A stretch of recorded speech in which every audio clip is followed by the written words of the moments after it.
começar hoje a falar sobre um assunto que tem paralisado a vida de muita gente.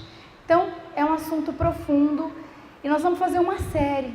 Algumas semanas nós vamos falar sobre isso que tem paralisado, que tem feito a gente perder a coragem. E do que eu estou falando, gente? Do medo. E se você for olhar, se você for pesquisar, dá medo da lista de medo. Se você for ver, tem medo para tudo, tem nome para tudo. Tem gente que tem medo de tudo. E o medo, de fato, tem paralisado a vida de muita gente. O que ele faz? Ele isola, ele amedronta, angustia.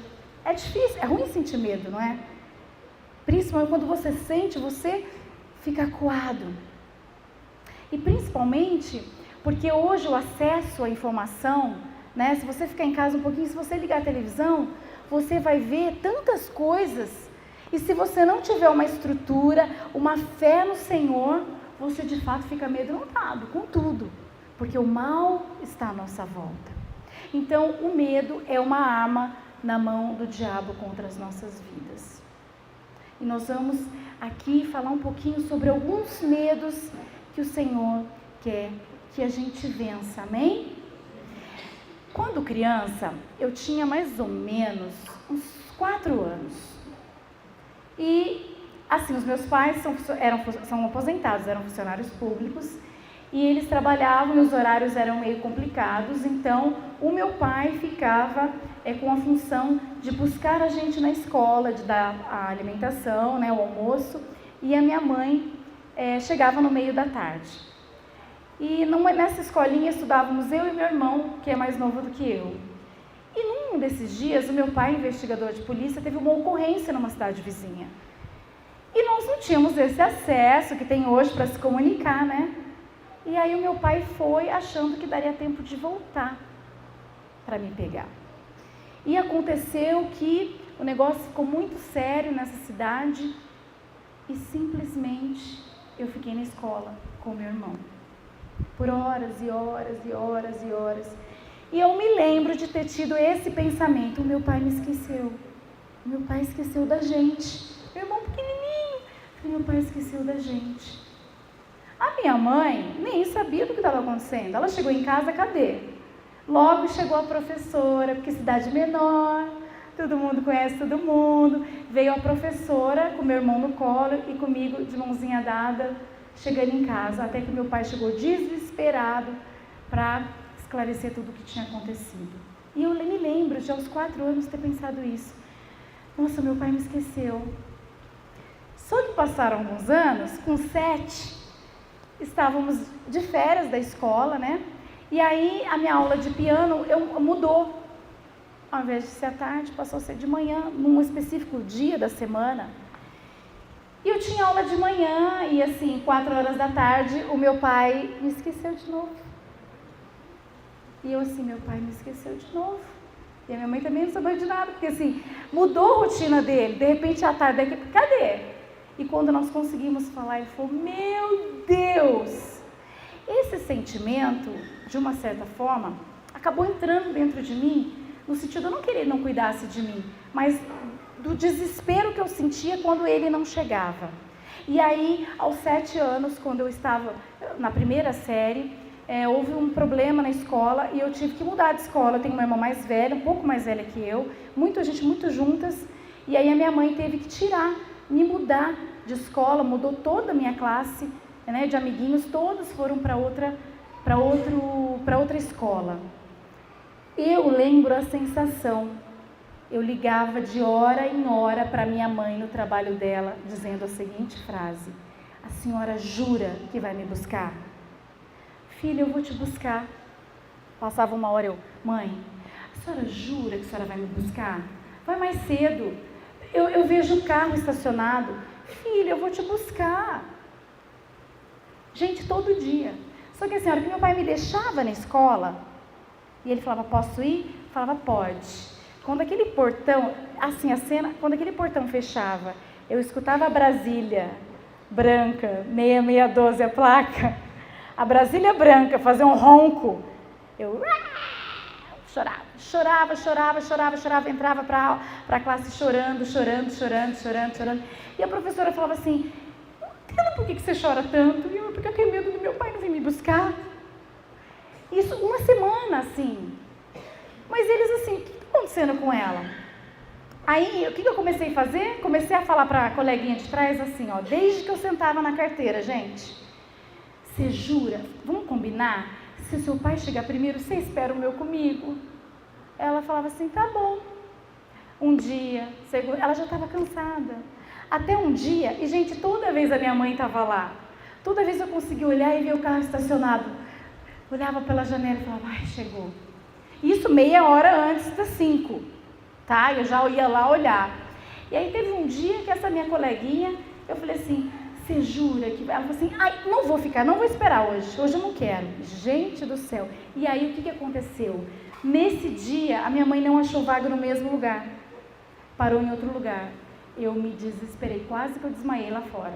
A hora que eu vi, a minha mãe não estava, eu quase desmaiei. Então aquilo era muito real dentro de mim. O medo de ser esquecida de novo.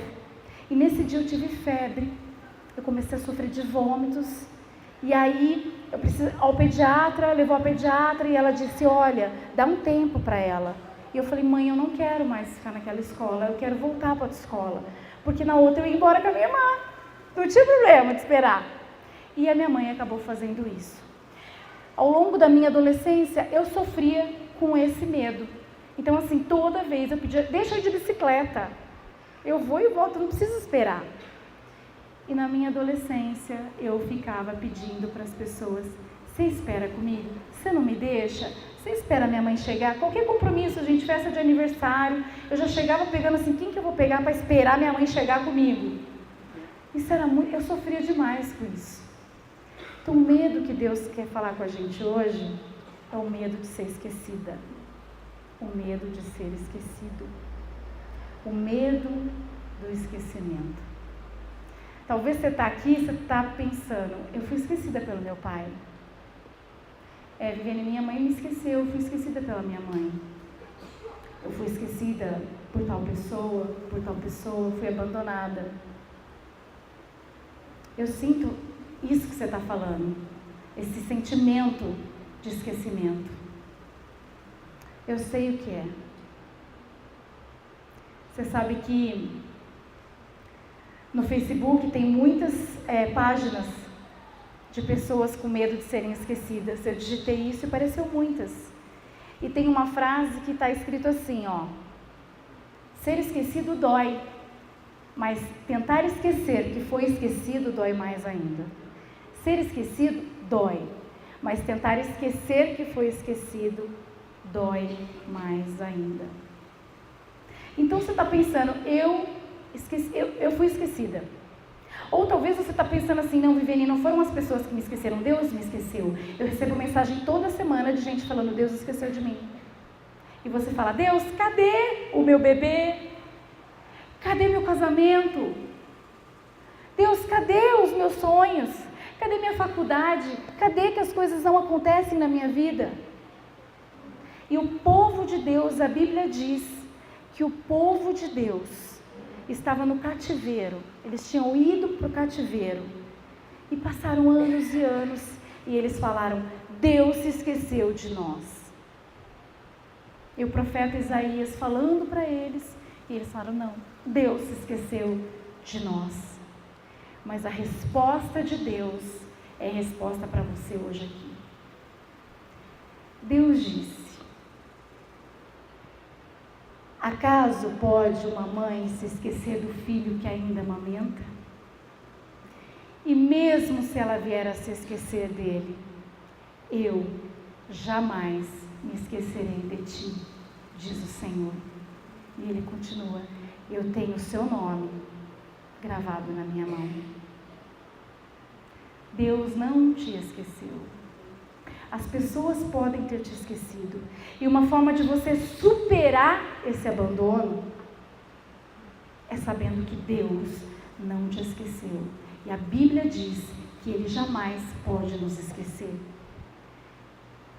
Esse é o contra-ataque. Então, quando vier uma palavra sobre você, do diabo dizendo, você é abandonada, você é esquecida, lembra dessa palavra. Deus jamais pode te esquecer. Ele tem o seu nome cravado na mão dele. Esse é um medo que você precisa vencer, que nós precisamos vencer. Eu venci esse medo. Graças a Deus. E hoje, o Juliano vê, eu e meu pai tem uma risada tão gostosa. Meu pai, ele brinca tanto, ele é tão legal. E quando eu brinco com ele, eu falo, o senhor me esqueceu. Ele dá risada, ele fala, filha, eu te esqueci. E conta para o Juliano a história, e fala da dificuldade que foi. Eles eram novos, era outra visão, né? Não tinha quem buscar, não tem essa facilidade de hoje. Mas eu, como criança, eu senti esse desespero de ser esquecida. Assim como hoje eu dou risada com meu pai. Em nome de Jesus, você vai rir daquilo que te amedrontou e que tem te amedrontado até hoje. Amém, gente? Aplauda ele em nome de Jesus.